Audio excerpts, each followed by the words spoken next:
부정적인 감정, 욱하는 감정이 자주 올라와 힘드신가요? 저도 순간순간 정말 사소한 것에 발끈하고 예민해지는 순간들이 있는데요.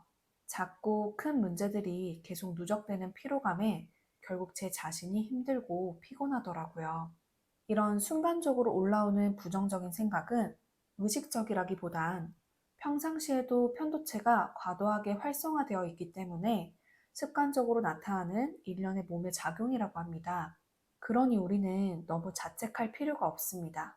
긍정적으로 생각하고 행복하게 지내고 싶은데 자기 자신도 모르게 부정적 감정이 올라오는 순간들이 있으시다면 이것은 나의 의식적인 반응이라기보단 그동안에 축적되어 온 신경계의 즉각적인 반응이구나 라고 알아차리는 것이 첫 번째로 우리가 할 일입니다.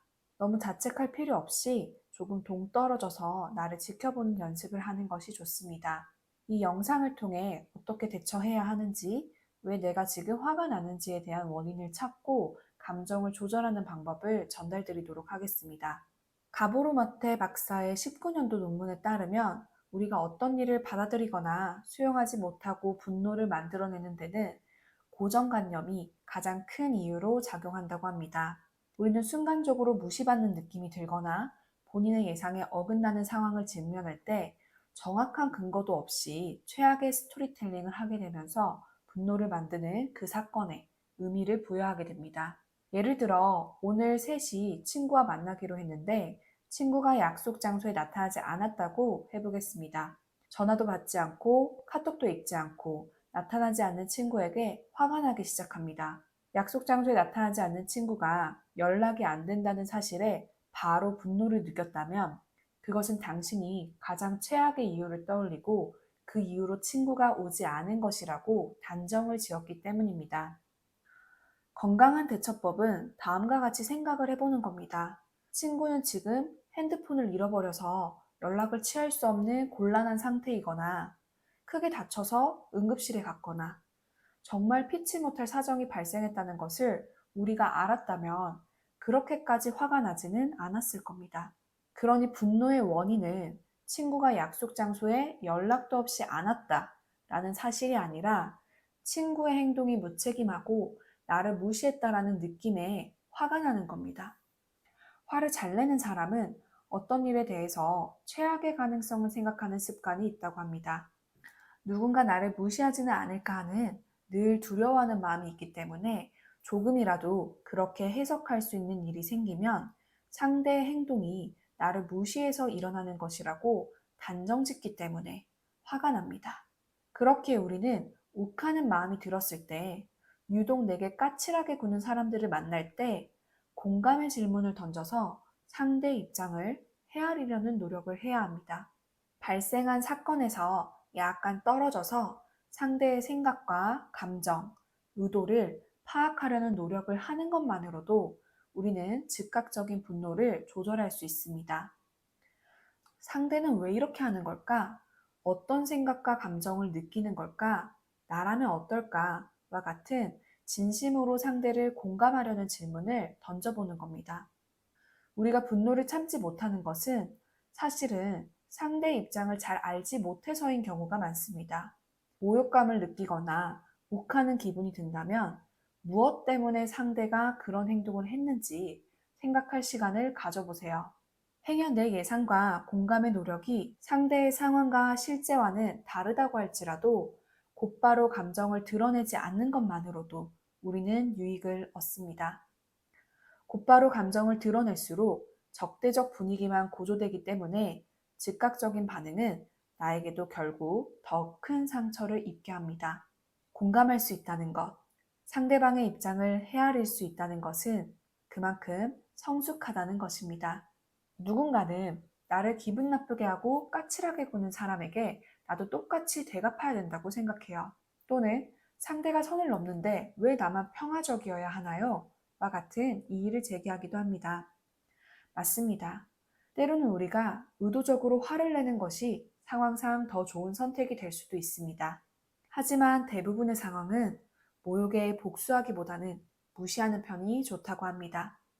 꼭 대응을 해야 한다면 분노의 감정을 배제한 채로 침착하고 부드럽지만 분명하게 전달하는 것이 현명한 대처입니다. 심술 굳은 상대에게 동정심을 가지는 것은 우리가 충분히 할 수 있는 일이고 권장되어야 할 자세라고 합니다. 공감하시나요? 상대를 이해하기 위해 내 소중한 시간과 에너지를 써야 하는 까닭은 바로 우리 자신에게 도움이 되기 때문입니다. 공감의 질문을 던지는 것은 승자 없는 싸움에 내가 휘말리지 않도록 방지해주는 역할을 합니다. 상대의 태도가 마음에 들지 않았을 때 우리가 할 수 있는 선택은 두 가지입니다. 생각 없이 즉각적으로 반응해 불편한 마음을 곧이곧대로 전달하거나 아니면 잠깐 상대의 입장을 헤아른 뒤 마음의 평화를 찾을 수도 있습니다. 상대 입장이 되어보면 부정적 감정 대신 공감을 느끼며 행동할 수 있습니다. 약자는 용서하지 못해요. 강자만이 용서할 수 있습니다. 저와 여러분이 상대를 용서하고 수용할 수 있는 강자이기를 바랍니다. 지금은 아니더라도 그렇게 될 거예요. 누군가 당신에게 화를 내거나 불만을 표시한다면 그 사람은 지금 약자의 상황인 겁니다. 뭔가 결핍이 있는 겁니다. 거기다 대고 같이 기름 부으면서 싸우는 건 현명하지 않습니다. 어떤 이유로 이렇게 하는지 그 본질을 들여다보아야 합니다. 상대와 나를 들여다보는 훈련이 필요합니다. 지금부터는 마태 박사가 설명하는 분노의 원인을 찾는 방법을 말씀드리겠습니다. 나에게 반복되는 자극 혹은 최근 수년간 나를 가장 화나게 했던 일을 떠올려 보며 자신의 사례에 적용해 보시기를 바라겠습니다. 첫 번째, 그 일을 내가 어떻게 해석했는가를 면밀하게 검토해 보기입니다. 상대의 말이 나를 무시하는 것 같아서, 인정해 주지 않는 것 같아서 등등 그때 나의 감정과 생각을 정리해 보는 겁니다. 두 번째, 내가 어떤 단정과 어떠한 확신을 가지고 화를 냈는지 해석해 보는 겁니다. 상대의 행동에 내가 어떠한 의미를 부여해서 화가 났는지를 돌아보는 겁니다. 세 번째, 과연 내가 한 해석이 유일한 가능성이었을까 질문해 보는 겁니다. 공감의 질문을 던져서 상대가 그럴 수밖에 없는 사정이나 이유는 없었는지 생각해 보고 상대의 감정, 생각, 의도를 두세 가지 정도 생각해 보는 겁니다. 네 번째, 내 분노의 근원에는 어떠한 스토리텔링이 있었는지 질문해 보는 겁니다. 다섯 번째, 나는 무엇에 집착하고 있는지 생각해 봅니다.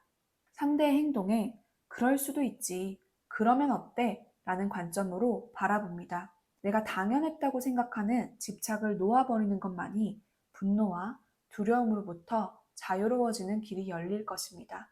마태 박사가 설명하는 이 5단계를 거치다 보면 화가 점점 누그러지고 상대 입장을 돌아보는 자신을 발견하실 수 있을 겁니다. 공감은 성숙의 지표라고 합니다. 용서는 강한 자만이 할 수 있다고 합니다.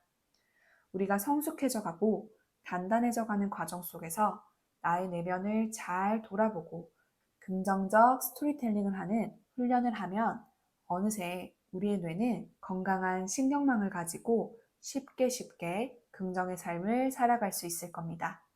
정리를 해보자면 즉각적인 분노, 즉 몸의 반응에 이끌리는 것을 멈추고 그 반응을 알아차리고 대응하는 연습을 해야 한다는 겁니다.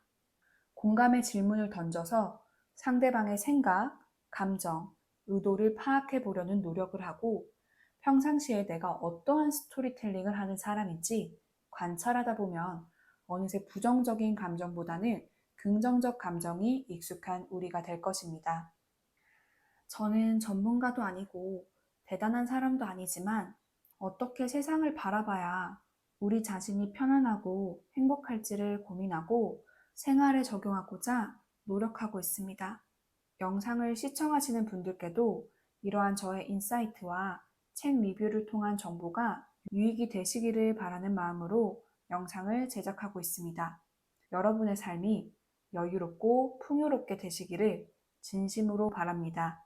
다음에도 긍정과 행복을 추구하는 건강한 영상으로 찾아뵙겠습니다. 끝까지 시청해주신 여러분 진심으로 감사합니다.